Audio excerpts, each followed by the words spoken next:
한국교회 위기가 도래했습니다. 1년에 25만 명씩 성도들이 교회를 빠져나갑니다. 금년은 10월 31일로 25만 명을 넘어섰습니다. 금년 말까지 30만 명 이상 줄어들 거라고 생각합니다. 어떻게 해야 하느냐? 패러다임을 바꿔야 합니다. 전도로 패러다임의 전환이 필요합니다. 전도는 전 성도들이 다 할 수 있어야 합니다. 성도가, 집사가, 권사가, 장로가, 목사가 다 모든 사람이 전도를 할 수 있어야 합니다. 전도의 장소는 가정에서 전도해야 합니다. 전 가정의 식구들이 다 교회로 나와야 합니다. 뿐만 아니라 직장에서, 사회에서, 이웃에게, 모든 사람들에게 전도를 할 수 있어야 합니다. 이를 위해서는 전 성도가 전도를 할 수 있어야 하는 것입니다. 그러면 전도는 실제적으로 한국교회 부흥하는 데 있어서 도움이 됐지만 현재는 전도가 되지 않는다고 모든 성도 대다수 생각을 하고 있습니다. 그러나 전 성도가 다시 성도부터 시작해 담임 목사님까지 다 전도를 할 수 있어야 하는 것입니다. 전도는 혼자 하기 힘들면 나와 가장 절친한 성도와 함께 전도하러 가십시오.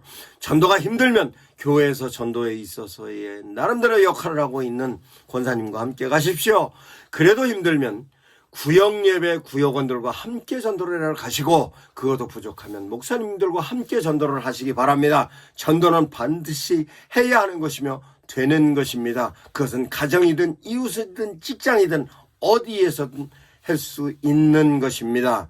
뿐만 아니라 내가 시장을 보러 갔을 때도 전도가 가능하고, 점포에 필요로 갔을 때도 전도가 가능하며, 뿐만 아니라 학교를 다니는 사람들은 학교의 경우, 심지어는 관공서에서조차도 전도가 가능한 것입니다. 그 이유는 전도 대상자들은 많이 외칩니다. 현재 곤고하고 어렵고 힘들 뿐만 아니라 사회적 분위기는 살아가는 삶에 있어서 너무나 힘들다고.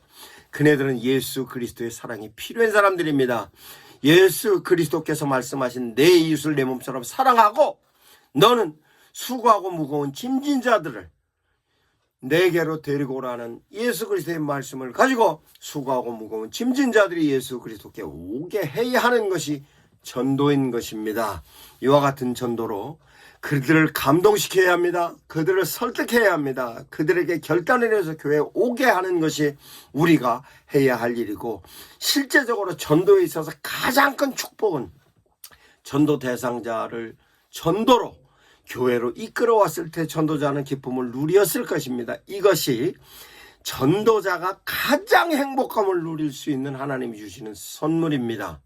뿐만 아니라 전도자는 그 기쁨에 관련된 내용을 하나님께서 축복으로 이어주시는 것으로 가장 축복의 현상은 기쁨인 것입니다.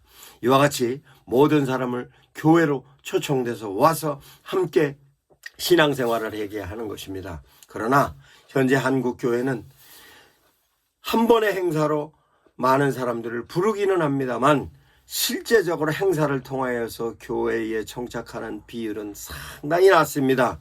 그렇게 하기 위해서는 첫 번에 올 때, 두 번째 올 때, 세 번째 올 때는 어떤 프로그램을 통하여 전애들을 붙잡을 것인가, 뿐만 아니라 전애들이 교회에 등록을 할 때는 실제적으로 내가 갖고 있는 곤고함을 예수 그리스도의 믿음을 통해서 해결하는 것도 있습니다만, 실제적으로 교회의 분위기도 교회 정착의 필요 요소인 것입니다. 교회 분위기가 좋아야 합니다.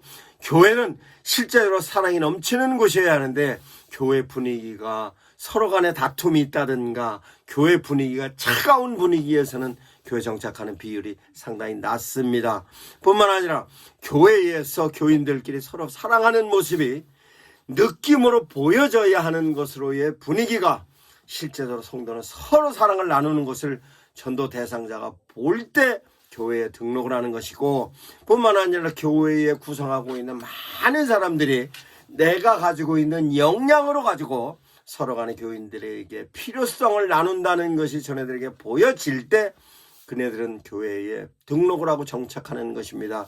가장 중요한 것은 전도 대상자가 교회에 초청되어져서 왔을 때 담임 목사의 설교가 정착률의 100%인 것입니다. 실제적으로 목사님들께서 전도 대상자가 교회를 왔을 때 전도 대상자들에게 울림을 주지 못하면 전도 대상자들은 교회 정착을 하지 않습니다. 즉 등록을 하지 않는 것입니다. 어느 교회에서 수십 명의 전도 대상자를 교회에 초청되어져서 왔는데 목사님의 설교가 그네들에게 바란스가 맞지 않아서 2명밖에 등록을 못했다는 얘기를 들은 적이 있습니다. 안 됩니다. 실제적으로 성도들은 어려운 가운데 힘들고 어렵지만 전도 대상자를 교회에 초청되어져서 왔을 때 초청한 전도자의 어려움을 목사가 덜어줘야 하는 것인데 그 덜어주면 목사님의 설교를 통하여서 가능한 것입니다. 그러면 전도 대상자든 전도자든 어떻게 하여야 울림이 있는 것인가에 대한 내용은 교리적인 내용보다는 실제적 생활에 관련된 내용으로 설교를 하는 것입니다. 설교의 핵심 포인트는 수고하고 무거운 짐 지고 있는 사람들이 예수 그리스도를 만나면 짐을 덜을 수 있다는 것이 설교의 핵심 포인트입니다. 그 설교의 핵심 포인트를 또 말씀을 통해서 내 이웃을 내 몸처럼 사랑하라고 말씀하십니다.